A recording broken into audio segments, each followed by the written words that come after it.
سر سوال یہ ہے کہ اسٹیفن ہاکنگ 76 سال تک کائنات میں سرگردہ رہا اور سوچتا رہا. جیسے آپ اپنے لیکچرز میں بتاتے ہیں کہ اللہ کے دوستوں کی نشانی ہے کہ ایک تو وہ کائنات پہ غور و فکر کرتے ہیں اور دوسرا یہ کہ وہ اللہ کو یاد کرتے ہیں، تو ان میں سے وہ ایک کام جو ہے کہ کائنات پہ غور و فکر کرتا رہا، تو پھر اللہ نے اس کو رستہ کیوں نہ دکھایا؟ نشانیوں پہ تو نہیں نا اللہ ملتا. دیکھو نا، ایک یہاں ہمارے یہاں ایک بہت بڑے بزرگ تھے جو ایک کرنل صاحب چلے گئے، تو انہوں نے کرنل صاحب نے کہا کہ جناب قبلہ مولانا پیر و مرشد، چونکہ آپ آگہی کے سمندر ہیں تو یہ تو بتائیے کہ اپنا زمین کی گردش جو ہے یہ کیسی ہے؟ تو انہوں نے ذرا نگاہ کیر اٹھائی اور کم بخت تو یہ باتیں ہم سے کوئی، اس کا ہم سے کیا تعلق ہے؟ تو ان کا حضور بات یہ ہے کہ مجھے پتا ہے، مگر میں ویسے آپ سے پوچھنا چاہ رہا ہوں کہ چونکہ آپ اہل ذکر ہیں تو آپ کو پتہ ہونا چاہیے کہ یہ گردش زمین کیسی ہے، گردش افلاک کیسی. تو ان کا مجھے نہیں پتا، اور نہ میں ایسے سوال پسند کرتا ہوں، نہ تو ہماری مجلس میں آیا کر. تو ان کا بات یہ ہے حضرت کہ میں یہ تھیسس لے کے آیا ہوں کہ آپ اللہ کا بڑا ذکر کرتے ہیں، آپ نصف کے مالک.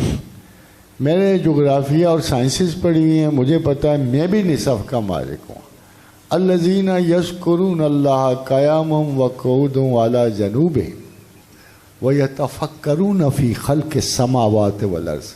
کہ جناب آدھے کے آپ ولی ہو، آدھے کو میں ولی ہوں، تو میں یہ کہنے ہوں کہ میرا آپ سے برابری کا رشتہ ہے، وہ کم و بیشی نہیں ہے.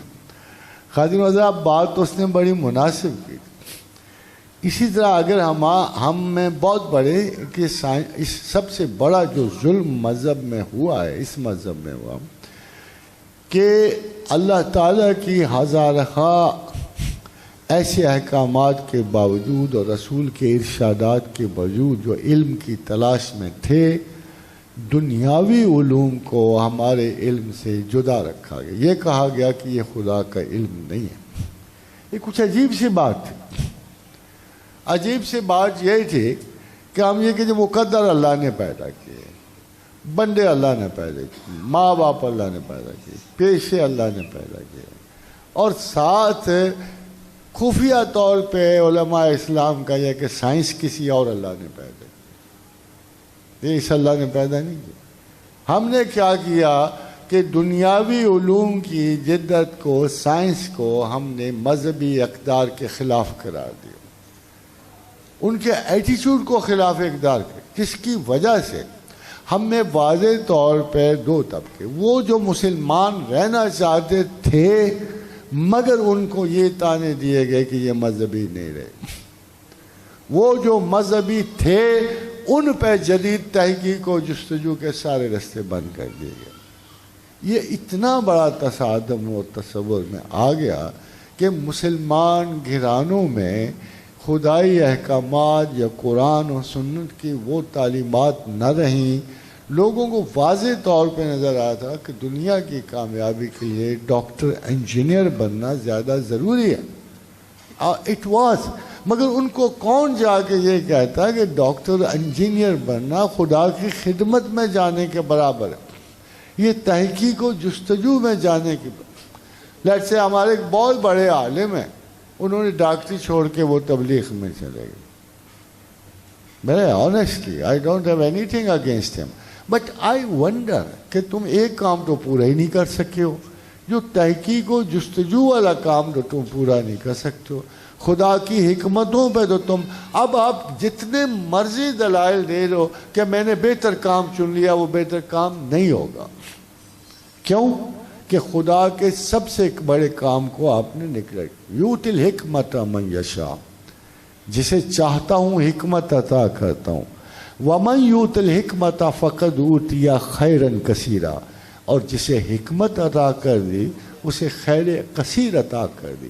وما یذکر الا اولو الالباب، مگر اہل عقل کے سوا ہمیں کون یاد کرتا ہے؟ تو خادم حضرات یہ لازم ہوگا کہ اہل ذکر کا تجسس علم جاری رہے، یہ لازم ہوگا. ادھر سے آنا لازم نہیں ہوتا، ادھر سے جانا علم کو لازم ہوتا ہے۔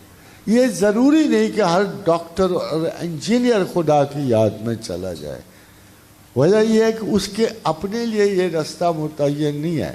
وہ نصف ولی تو مانا جائے گا کہ جب دنیا کے حالات میں شریک ہو کے وہ مریضوں کو سیر دے گا، یہ کوئی پل بنائے گا، چاہ بنا، یعنی مسجد و تالاب بنا، آدھی بنیاد پہ یعنی جب تک آپ مکمل نہیں داخل ہو جاتے خدا کے رستے میں، نصف راہ سے آپ پلٹ سکتے ہو مگر آپ مکمل انسان نہیں ہو سکتے۔ خدا کے رستہ دو چیزوں پہ مشتمل ہے، اس کی یاد پہ اور اس کے علم کی تلاش میں۔ علم کی تلاش اتنی امپورٹنٹ ہے کہ قرآن میں اللہ نے کہا ہے کہ نرفع درجات من نشاء، کہ جس کے چاہتا ہوں درجے بلند کرتا ہوں، وفوق کل ذی علم علیم، اور ہر علم والے کے اوپر ایک علم والا۔ جب تک آپ علم ساتھ نہیں لے کے چلو گے، آپ کتنے سارے ہمارے لوگ ہیں جو تسبیحات بھی کر رہے ہوتے ہیں، بہت کچھ کر رہے، مگر ان کی تعلیمی اذہان کلیئر نہیں ہوتے، وہ شکوک و شبہات کے شکار ہو جاتے۔ کتنے وہ لوگ ہیں جو عجب کا شکار ہو جاتے ہیں، غرور کا شکار ہو جاتے ہیں، اور بجائے خدا کی طرف جانے کے اپنے چھوٹے چھوٹے ناز کرتے ہوئے خدا کے رستے سے ہٹ جاتے ہیں۔ اس لیے یہ آیت بالکل ٹھیک کہتی ہے۔